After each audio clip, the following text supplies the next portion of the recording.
ധർമ്മ പ്രമാണം. ധർമ്മപ്രമാണ ഒരു കാക്കൂടെ സ്വാഗതം. வாத்தியார் சில கோவிலில் சில பூஜாரிமார் அபிஷேகம் பண்ணுறத குடத்தில் கையை வச்சுக்கொண்டு எப்படி பண்ணுறான், பஞ்சாமிரத விஷயத்தை கையால் பண்ணுறான், இது சரிதானா?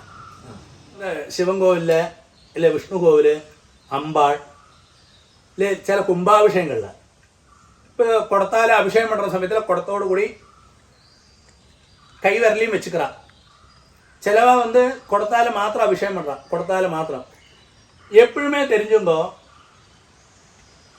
ധർമ്മശാസ്ത്രമോ അല്ലേ ഒരുവിധം ശാസ്ത്രങ്ങൾ മനസ്സിലാക്കപ്പെട്ടവനല്ല இந்த கை விரலை வச்சுக்கவே மாட்டான். அவள் சும்மா குடத்தால் மாத்திரம் தான் அபிஷேகம் பண்ணுவாள். ஒரு காலம் இந்த விரலை வச்சுக்கவே வாங்கலையும் அபிஷேக சமயத்தில். என்னத்தினால அங்கே அது சொல்கிறேன். இப்போ ஒரு எக்ஸாம்பிள் சொல்கிறேன். உங்களுக்கு ஒரு கிளாஸ் ஜலம் தாய்க்கிறது, நான் ஒரு விரலை முக்கி உங்களுக்கு முன்னாடி அந்த கிளாஸில் ஜலம் கொண்டு வைக்கிறேன். நீங்கள் குடிப்பேளா? ஒரு காலம் மாட்டேன்.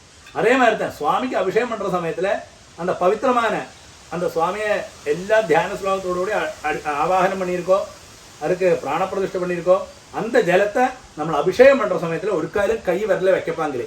கை விரல வச்சு செஞ்சால் அபிஷேகம் பண்ணுற சமயம் என்ன ஆகுதுன்னா அந்த ஜலம் கை விரல அப்போ இங்கே நகத்தில் பட்டுவிடும், அது எச்சிலாயிடுச்சு உடனே அப்படியே அபிஷேகம் பண்ணுறேன். அப்போ எப்பவுமே தெரிஞ்சுக்கோ, சாஸ்திரத்தை பற்றியோ இல்லை பூஜா விதிகள் தெரிஞ்ச பூஜாரிமார் ஆரும் அப்படி செய்ய மாட்டான். அரை குறையா சாஸ்திரத்தையும் இல்லை பூஜா விதிகளும் தெரிஞ்சவா மாத்திரம்தான் இந்த கை விரலை வச்சுட்டு அபிஷேகம் பண்ணுவா. அப்படி செய்யவே பங்கிலே சில குருக்கள்மார் வைகானசம் சில ஆச்சாரத்தில் உள்ளவாள்லாம் அப்படி செய்யறான்னுള്ളത് கேட்டேன். சொல்லி മനസ്സിലാക്കുங்க அவளுக்கு தெரியாட்டா அவளுக்கு அப்படி செய்யப்பாங்களே. இதனாலேயும் காரணம் அந்த நெகம் பட்டா அது அந்த வெள்ளம் எச்சிலாயிடும். அப்போ குடம் அபிஷேகம் சுவாமிக்கு பண்ணுற சமயத்தில் அப்படி ஒரு காலம் கையை வச்சு பண்ணாங்க, குடத்தால டைரக்டாக விடுங்கோ. அதுதான் அது ஒரு சரியான சாஸ்திரமும் விதி.